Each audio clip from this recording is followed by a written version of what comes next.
Hello mga kabibig! Welcome back sa ating bagong YouTube channel. Ito ang pinakamaingay ng YouTuber sa balat ng YouTube. Ako si Kabibig, maglabag-labag na tayo with evidence. Nako, delikado ang kamara. Delikado ang mga house prosecutors. Delikado ang lahat ng mga kongresista, mga kabibig. Paano ito? Nako po, Cheese Escudero, ang Senado, posibleng ipasight in contempt ang kamara kapag magmatigas pa rin. Makaka-experience na ba sight in contempt? Karma yan. Karma na yan. Sabi ng iilang netizen. Naku, kinarma sila ni Colonel Grijaldo. Naku, mararamdaman nila kung ano ang feeling na mapa-sight in contempt. Naku po, balitang-balita yan sa Net25, mga kabibig. Nabasa ko. Fresh na fresh talaga. Ito na pamumukha ng fresh ko. Kung tawang-tawa kayo sa ating labak-labak, sa baba, tingnan nyo dyan. Meron dyan, basahin nyo. Ay, hindi ito compulsory, ha? Ang gusto nilang magbigay. So, ito na. Ito na ang, I don't know kung good news ba ito, or bad news ba ito, or, naku, ano kayang reaction ni Attorney Princess Abante? Ano kaya ang magiging statement ni Attorney Princess Abante, ang spokesperson ng Kongreso? Diba? Sa latest niya na video nga niya, talagang dinipensahan niya si Martin Romualdez. Okay lang silang tawaging tambalos-los, basta hindi lang sila kawatan. Pero maraming insertion sa bycam. Ay, lokahin nyo kami. Wag na. Sabi nga ni Reyna Guanzon, yung boss mo, boss amo mo, tambalos-los na kawatan yan. Nako. Ay, ang galing ni Rowena Guanzon, no? Kung bardagulan, talagang, nako, ready.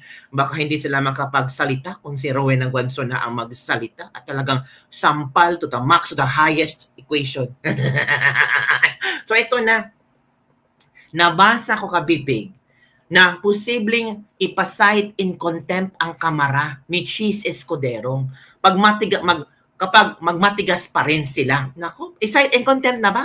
O comment down below, gusto nyo bang ipasight in contempt ni Cheese Escudero ang kamara? Kasi parang feeling nila, parang si Cheese ay talagang gustong kontrolin ang kamara. Uy, talaga ba?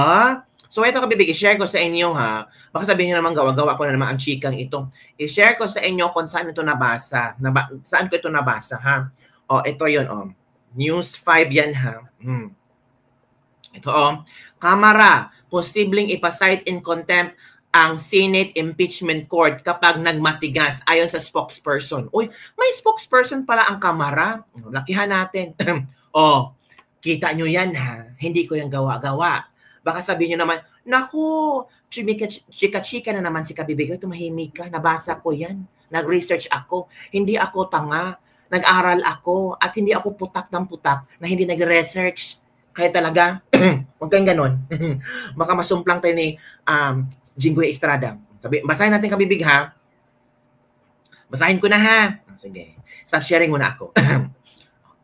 May posibilidad na ipasight in contempt ang Senate Impeachment Court ang kamara kapag nagmatigas at hindi tumugon sa mga hinihinging resolusyon kaugnay sa impeachment case laban kay VP Sara Duterte. Ay, i-cite nyo na. I-cite nyo na. Wag naman po. Bigyan natin sila ng chance to execute kung anong mga hinihinging resolusyon ng Senate Impeachment Court. Ayon kay Attorney Reginald Tunggol, tagapagsalita ng Senate Impeachment Court, nakasaad sa Rule 7 ng Impeachment Rules na may kapangyarihan ang presiding officer o ang korte na motu proprio para ipasight for contempt ang sinuman. Kahit sinuman sa mga House prosecutors. Hala, sino ba yun? Sino ba mga House prosecutors? Si Chua. Oh, si Jinky Luistro. Oy. O, silang lahat. Ito pa, paliwanag ni Tunggol.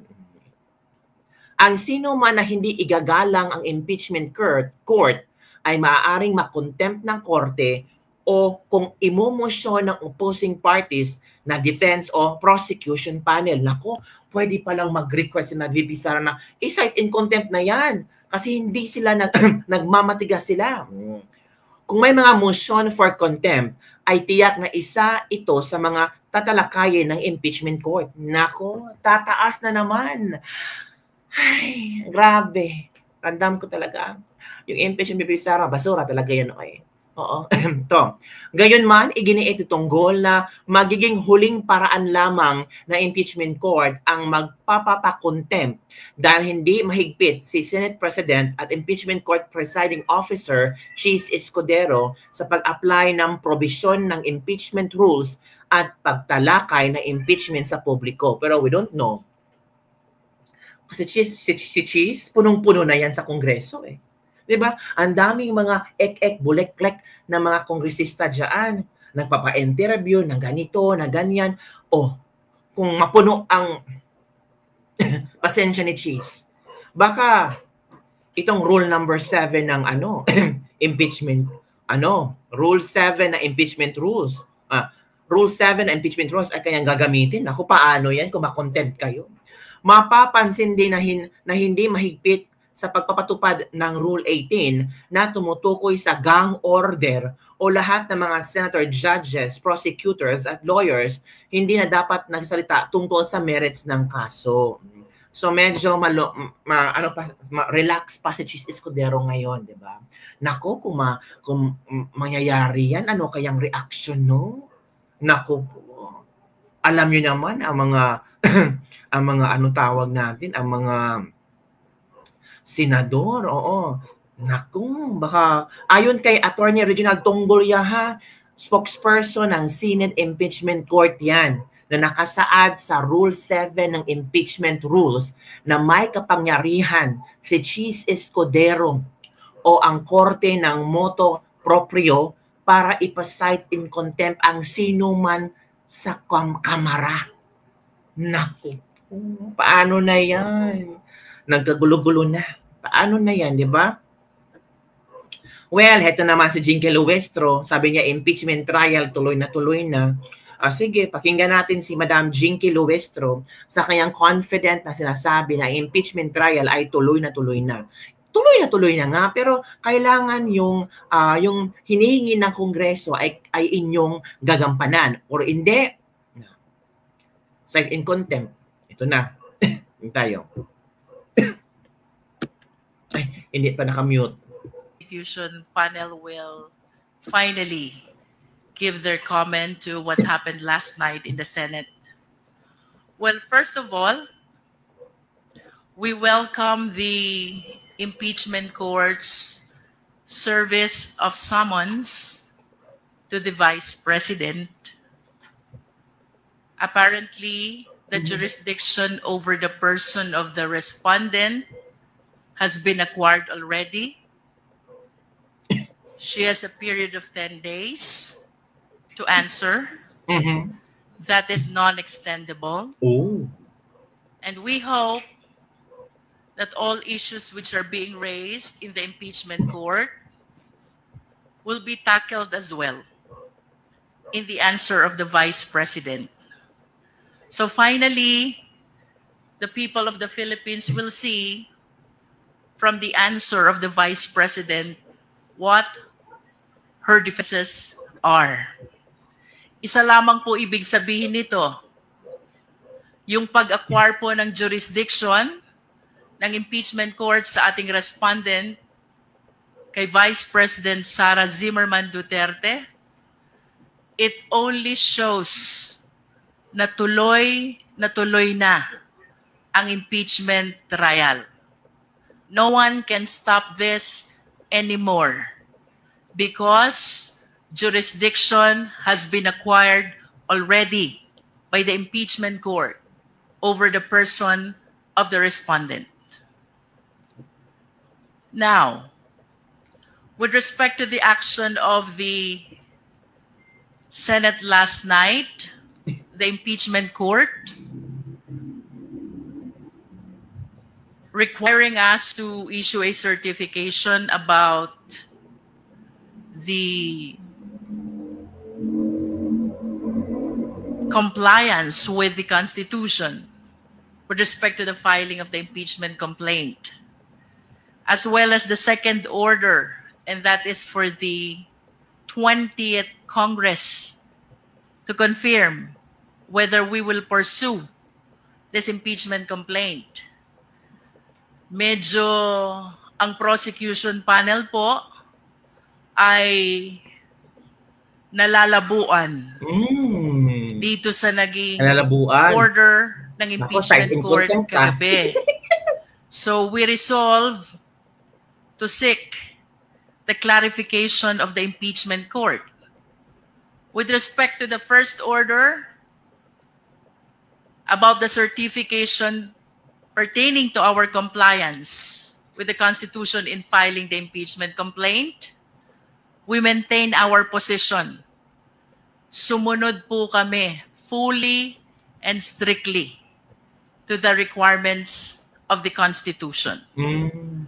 We did not violate the one-year prohibition rule.